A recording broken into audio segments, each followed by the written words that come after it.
শিক্ষা বিষয়ক বন্ধ ত্রিপুরা টিভি চ্যানেল পরিদর্শন করলেন মুখ্যমন্ত্রী। ছাত্রদের কাছ থেকে সম্প্রচারিত বিষয়ের ফিডব্যাক বা পুনর্নির্দেশের বিষয়ে উষ্মা প্রকাশ ডক্টর মানিক সাহার। সেই সাথে সংশ্লিষ্ট চ্যানেলটিকে আপডেট করার পরামর্শ শিক্ষামন্ত্রীর। বিগত বছর রাজ্যের বিদ্যাজ্যোতি স্কুলগুলোর পাশের হার ছিল 70%-এর উপর, কিন্তু এই বছর ফলাফল একেবারে সমূহপতন। এবছর মেরেকেটে বিদ্যাজ্যোতি স্কুলগুলোর পাশের হার 60%, অর্থাৎ গত বছরের তুলনায় এবছর 10%-এর উপর পাশের হার হ্রাস পেয়েছে। এই নিয়ে স্বাভাবিকভাবে সমালোচনার ঝড় বইছে রাজ্য জুড়ে। এরই মাঝে শুক্রবার রাজধানীর কুমারীটিলাস্থিত এসসিইআরটি অফিস পরিদর্শন করেন মুখ্যমন্ত্রী ডক্টর মানিক সাহা। একই সাথে মুখ্যমন্ত্রী শিক্ষা বিষয়ক বন্দে ত্রিপুরা চ্যানেলও ভিজিট করেন। জ্ঞান আহরণ করাটাও সাংঘাতিক একটা ভিতর থেকে চেষ্টা থাকতে হবে, এবং আমি সমস্ত স্টুডেন্টদের বলবো, ত্রিপুরাবাসী সমস্ত যারা স্টুডেন্ট আছেন এখন, ওনাদেরকে আমি বলবো যে ওরা যেন বন্দে ত্রিপুরাটা দেখে নিয়মিত, এবং এর মধ্যে একটা ইন্টারেস্ট যাতে ওদের ভিতর থেকে আসে।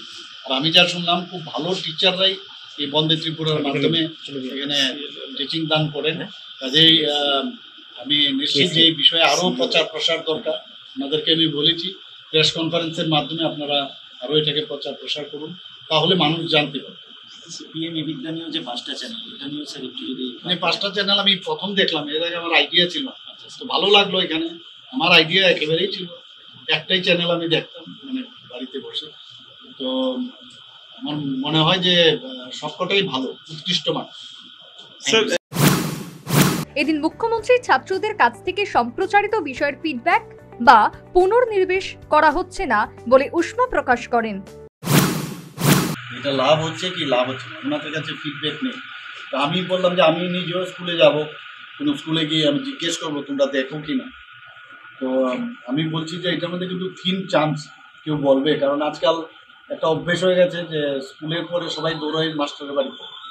আমি আরও কিছু সাজেশন ওনাদের দিয়েছি যে বাইরের যারা স্কুলগুলো আছে, যেখানে বিশেষ করে ছুটির দিনে স্টুডেন্টরা তো আর স্কুলে যায় না, তো সেখানেই এই ধরনের পরিকল্পনা করা যায় কিনা, যাতে একই সেন্টারের মধ্যে সব এই ধরনের ক্লাস